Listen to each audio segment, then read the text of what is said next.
let me first let's first look at what I did in my trades for this week, June 1st to 5th. That's Monday to Friday. I'm just going to show you what I did. Okay. Uh, so on June 1st, actually the Friday before, I entered PEL at the very last minute to hold it, and I entered it at 973 on Friday. On Monday, it shot up to 1122. Sorry, shot up to 1100 or so. I closed it on Tuesday, but you can see that I made a profit about.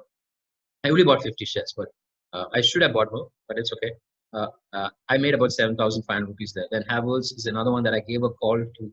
I decided that I would hold it short term, but I exited out the same day. 521, 539. It's at about 560 now. And then Cipla, I went long first, and then I went short, and Concor also I made long. So 5 trades. I just did 5 trades, uh, and 14,000 rupees. And if you notice the values to these, see, I trade with about uh, 2 lakh rupees, 1 to 2 lakh rupees per trade. And so you can see I don't take a huge, and my portfolio is much larger, but that's the amount that I look and get in per trade, and this is how much I make. Not necessarily I make this much every time. Okay, my daily target is actually 1,000 rupees. So anything above 1,000 rupees, I'm happy. And then the second day on Tuesday, Balkrishna went long, Century Text went long, Grasim went long, Mindtree went long, and I made a loss in Sun TV, which hit my stop loss, but I made a decent amount, 80% strike rate, which is really good. On Wednesday, I actually made a loss overall for that day. I suffered a loss in PEL. I was thinking it would go higher, so I intradayed it and it went down. It eventually went down to, I think, 1,090 or so that day. Infratel I went long. Bajaj Finance I went short. Sorry, Infratel and Bajaj Finance I went short and made money on those. But the money that I made in both of them wasn't enough to recoup the loss. Uh, Thursday, this was day before, I went long in Lupin, I went long in Hero Motors, I went short in RBL, went short in Bajaj Finance.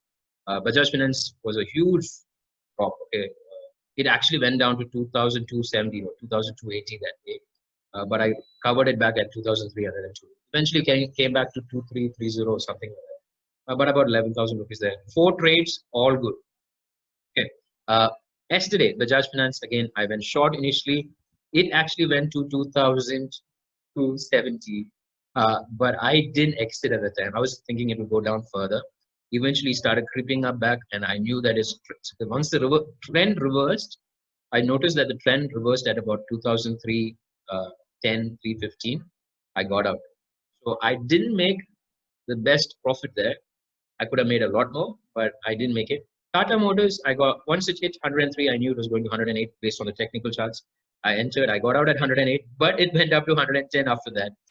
And so if someone had gotten and stayed on more, it would have made a lot more money. McDowell's 585, 591. And Bajaj Finance, once the trend changed, again, technical chart showed that if it cuts 2370, it's probably going to go up to 2399. In fact, it went to 2398. I didn't get out then also. I put a stop loss, a trailing stop loss, and it hit my trailing stop loss. So again, not perfect exits, not perfect entries. That's fine. Okay, as long as you're making profit. So roughly, uh, you know, I did 21 trades in this 5 days. I did 21 trades, out of which 19 were successful. This is a strike rate of 90%. Now, the funny thing is that for most people, most of the really good traders, they will tell you, if they're very honest, that they get about 60 to 70% of their strike rate. But this month, the week before, I had about a 72% strike rate. The week before that, I had about an 80 to 83% strike rate. And this week, about 90% strike rate. So my strike rates are quite good. It's because, okay, a few things. I'm very careful of what entry requirements I have to satisfy. I'm very careful of not getting into everything I see. So I'm a little very cautious. The positions that I take are not very overexposed. For example, I don't I don't leverage as much as I can and I could. I try not to trade in futures and options. I can. I know I have enough knowledge and definitely have the fundamental and the technical know how to do that. But I do this simply because I know a lot of people out there can benefit from me doing small trades, which they can also do. So that is what happened over the last 5 days. Uh, what happened over the last 5 days, June 1st to 5th. Uh, 5 trades on Monday, all good. 5 trades on Tuesday, 4 went well. 3 trades on Wednesday, only one went really bad, and that's why I couldn't recover on the other two. And Thursday, 4 trades, all well. Friday, 4 trades, all good.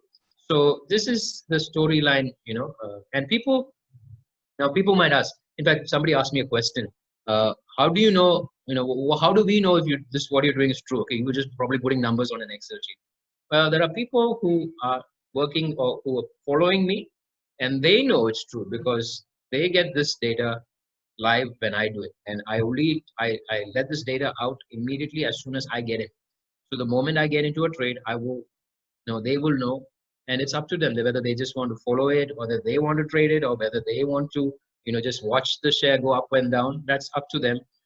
But everything that I trade, I let people who follow me know, and so they are the what do you say? They are the truth bearers or witness to what I do. So anyway, this is the story for this week. Uh, so if you are interested, if you're here for the first time, if you haven't registered for any of these plans, you can go to bit.ly/kwc plan one and register.